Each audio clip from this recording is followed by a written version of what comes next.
¿podría usted responder si existe alguna implicación entre la teoría empírica con relación a las normas jurídicas penales y los métodos de autoestudio, teniendo en cuenta que esto constituye el pilar cardinal en la preparación de los estudiantes universitarios de las universidades municipales? Ya, ¿sabes? Que quedan todas. No, yo no puedo hablar, o una. Yo voy a decir una.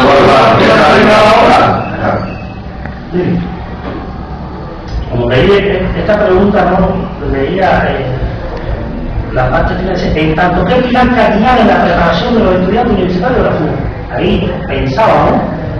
Pero bueno, pues estudié con razonando. Bueno, hay que explicar sencillamente la interpretación, dar una explicación sobre un momento, un efecto determinado o determinados factores vinculados. Hoy hablamos de una interpretación legislativa en función de una norma penal, que es importante. Importante que el estudiante tiene que conocer determinados factores para interpretar. La objetividad, la observación del elemento fundamental para interpretar de cualquier ciencia, así que sea concreto, preciso, no evitar ambigüedades, sino la concreción de lo que va a interpretar. Tiene que tener una logicidad, si cada ciencia tiene una lógica interpretativa que lo determina. Es decir, esos son los elementos importantes que tiene que dominar. Mira, su carácter neutral y mucho más en el derecho, es decir, probar, validar algo vale más que adjetivo que probar. Eso es importante y por supuesto, algo determinante en función de eso, es el lenguaje. Es decir, cada ciencia tiene su propio lenguaje. Bueno, ¿qué pasa? El estudiante tiene que conocer, tenemos que ayudarlo a cómo organizar el trabajo, cómo organizar su complejidad de actos, llevando lo más simple a lo más profundo.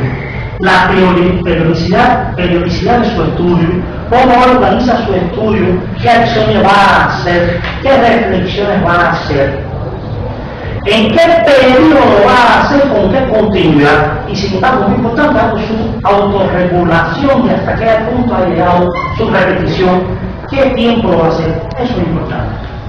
Encaminando, por supuesto, con el rol del docente en función de esto. Ahora, yo quería compartir algo.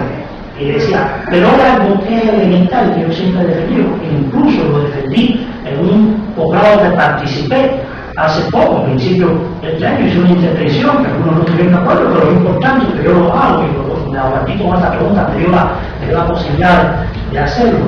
Miren, el método para interpretar las normas penales en cualquier profesional, en cualquier estudiante, el método dialéctico material. Si nosotros no aprendemos, estudiamos y dominamos las categorías dialécticas, nunca vamos a comprender el fenómeno delictivo de nuestra posición. Siempre he defendido que Cuba tiene una cátedra de derecho penal y tiene propia determinada su posición en cuanto a interpretar las normas penales. No tenemos que exportar a nadie para poder interpretar nuestros hechos delictivos, nuestras características. Que el estudiante tiene que conocer ya de alteración o precedente, como llamaban en el año anterior, su categoría filosófica. Yo quería leer y compartir con ustedes la idea para mí importante de Quino cuando decía, o cuando dice, la interpretación conforme a las ciencias penales cubanas está basada en el empleo consecuente del método dialéctico materialista histórico, la única metodología científica del conocimiento, de carácter universal. Los fenómenos jurídicos penales solo pueden ser conocidos en el contexto de las leyes generales del desarrollo social, sobre la base de las amplias sintetizaciones filosóficas y de la utilización de las leyes y categorías del materialismo dialéctico e histórico. El método dialéctico materialista permite descubrir con más elevada exactitud la esencia del fenómeno delictivo, las propiedades de él, las tendencias y direcciones de su desarrollo y cambio, así como las contradicciones internas que condicionan la ejecución del delito, hace posible además que el empleo científico de la categoría de esencia, fenómeno, contenido, forma, posibilidad, realidad, causa-efecto, de lo general y lo particular, libertad y necesidad, a las soluciones teóricas de las múltiples y complejas cuestiones que se suscitan en el terreno del derecho penal, porque las categorías de la dialéctica materialista constituyen los nudos de la red del conocimiento del mundo, los puntos clave del saber que organiza el pensamiento. Esa es la persona. Yo cité un superlativo satisfechosísimo. Ahora, algo que antes estaba haciendo la pregunta. Yo puedo renunciar al libro todavía, de la antes de pasar a la segunda. Alexei, ¿qué es lo que no compartían? Que tú decías que es el método dialéctico materialista, la interpretación es lo que no compartían los compañeros contigo. Porque si es eso lo que no compartían, están negando la esencia del derecho y del Estado. Son categorías históricas, y como son históricas, implican un desenvolvimiento. Ahí está el método. Ahí está, cuando leí esta pregunta, me da a los señores aquí que utilizamos los señales que no fue la teoría del tiempo. Así que estamos hablando de la formación de posgrado, que comienza nuestra facultad. Y traíamos a Pablo Boccini para resolver los problemas de nuestra unidad y pluralidad de derechos, sobre todo hablar del fenómeno de la causa y empezamos a criticar la causa existencia en los accidentes de tránsito. ¿Y por qué importar a Pablo Boccini un alemán, que conoce solamente, a resolver los problemas del Tribunal Supremo o de nuestra práctica? Yo pregunté ¿a qué teoría usted se aplicaba? Porque para hablar de la objetividad del delito usted tiene que hablar del conducto resultado, tiene que hablar del neuso causal, y usted me habla del neuso causal, usted tiene la categoría causa-efecto para resolver un problema, y nuestra posición dialéctica, y hablé de Rentin Philip, y hablé de esto que hoy estoy leyendo, de esta forma explicativa de la categoría, porque si nosotros no comprendemos las categorías filosóficas, nunca vamos a comprender que el delito es general, no vamos a comprender que la figura delictiva es lo particular, pero no vamos a comprender que el hecho delictivo es lo singular. Pero si nosotros no comprendemos, no sabemos la posibilidad de realidad, nosotros nunca vamos a comprender el destino o camino del delito, hasta dónde llega la etapa del derecho que nos queda corte. Eso es lo que yo estoy hablando, eso es lo que estoy pensando, que cuando nosotros tenemos una cátedra de derecho penal en Cuba, con esta posición. Yo renuncio a las otras dos preguntas.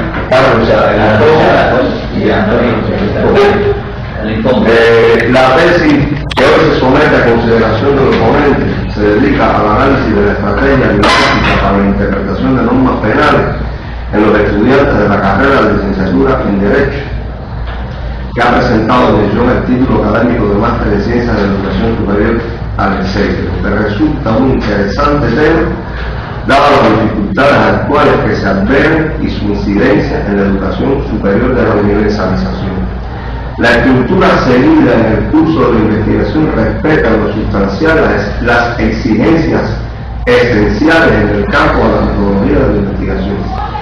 La información se distribuye proporcionalmente en dos capítulos y epígrafes que guardan relación entre sí, desembocando en el cumplimiento efectivo de los objetivos trazados oportunamente. Se constata dominio del tema y una combinación prudente de análisis lógicos y de resultados a partir de los métodos investigativos empleados que dotan a la investigación de componentes teóricos y prácticos de estimable valor. En consecuencia, después de escuchar esta respuesta y de la renuncia que hice como consecuencia de esa respuesta al resto de las preguntas, se culmina este informe de ponencia interesando al tribunal que luego de las valoraciones de actitud y al tenor de la exposición que me parece que ha sido brillante, no lo como aquí, pero lo digo ahora, verbalmente, que se realice en punto a la defensa de la final, se coloque la nota o calificación que merezca y se acceda a la concesión del título de máster en ciencias de la educación superior.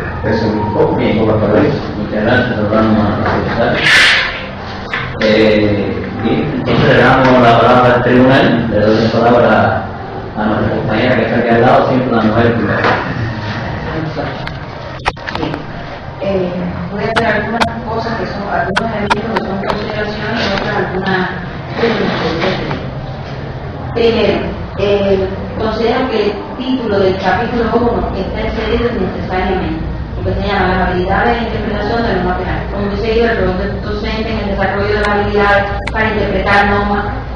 A mí se me ocurriría la habilidad de interpretación de normas penales y el rol del docente ya quitaría todo eso porque me parece que hay interpretación. Me llamó la atención porque está realmente bastante claro. El título del capítulo 2 está en el capítulo 1, puede justificar algo. En la introducción, usted plantea, en la página 1, que usted va a trabajar con una población conformada por 7 profesores y 45 estudiantes de la carrera de licenciatura en Derecho, y que selecciona como muestra 3 profesores, 42,8% de la disciplina penal y 33 estudiantes de tercer año de Santa Lucía. En la página 26,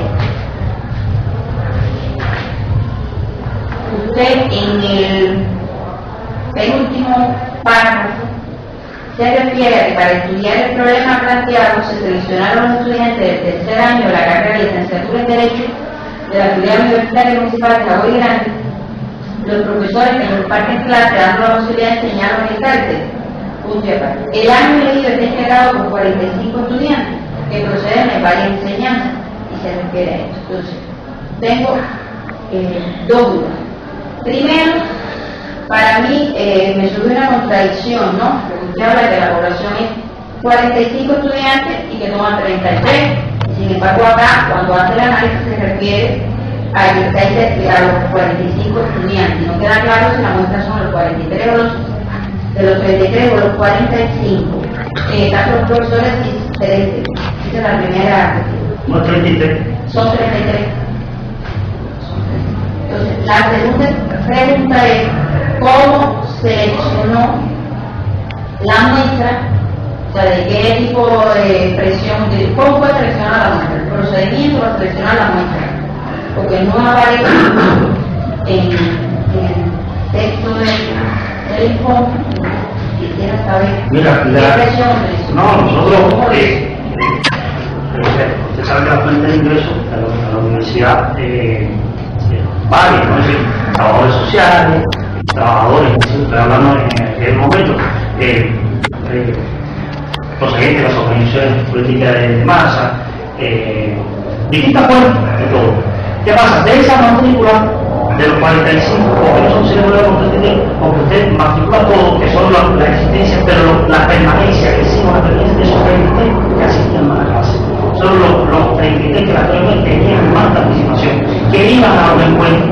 Eso, recuerden que estamos hablando de la zona de infancia asistida.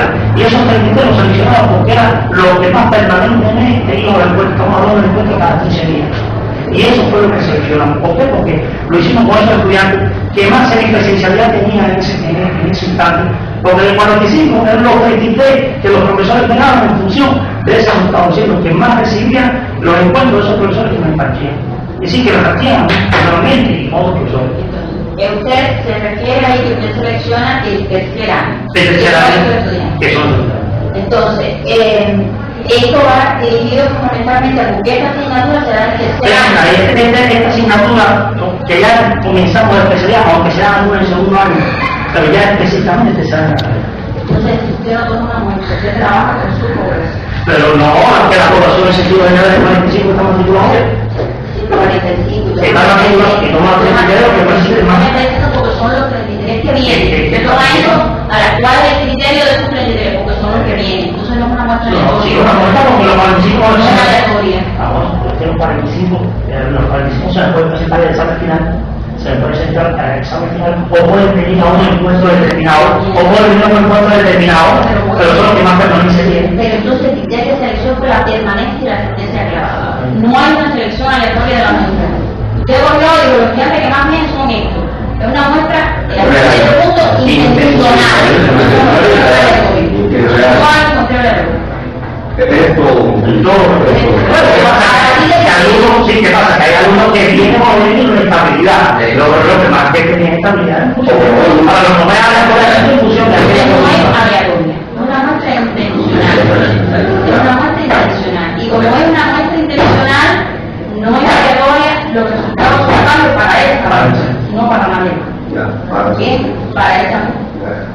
Entonces, eso hay que prepararlo aquí porque por eso le preguntaba la pregunta, porque para usted determinar una muestra aleatoria, no es decir el 5% del tiempo, porque hay expresiones de cálculo que parten del que tiene que fijar el error y tiene que fijar la probabilidad para la selección de la muestra. Ahí la muestra es todo como tú no tienes fuerte ser. Y lo otro que usted no tiene que preguntarle, en la filial no tienen estudiantes de continuidad de estudio, solo tienen ella el derecho. Sí. Sí tienen. ¿Y por qué selección entonces nada más que él? Mira, a ver, no tenemos continuidad, tenemos continuidad, pero los que más tenían interés, los que más participaban, los que más en el autoestudio, los que más se reunían, eran los estudiantes. Los que más, eso es lo que nos ha llamado la atención en este periodo. Nosotros tenemos estudiantes con la mayor calidad sin consultar. Pero entonces, con esta cosa hay que tener cuidado, porque los resultados científicos tienen por objetivo al final poderlos generalizar, poderlos aplicar. Si usted está despreciando entonces la continuidad de estudio, partimos del hecho que usted no está estudiando todas las características de su población, porque hay diferencia entre lo que es continuidad de estudio y lo que era. Sí. Por lo tanto, sus resultados son para quién? Para la edad. Sí. Usted no puede generalizar los resultados. En esta hablo lo podemos analizar así, pero en la práctica no, porque los que me asisten, los que van, los que participan son los de la. Y nosotros analizamos así las características de que es una continuidad y que es una edad que bueno, sí la tiene, es cierto. Pero en la práctica docente, si se participa, lo de la, y si gana todo, decir, yo no establezco a partir de mi escenario pedagógico, de las características que tiene mi carrera, van todos mis estudiantes con esas características. ¿Qué otra característica tiene la que tiene más libros? No, yo tengo también la posibilidad de que se reúna con el libro, de que hagan su estudio, de que tengan mayor preocupación, de que van incluso más a la consulta, de que incluso van más a la práctica, a ver mi juicio, van a interactuar más con los organismos jurídicos.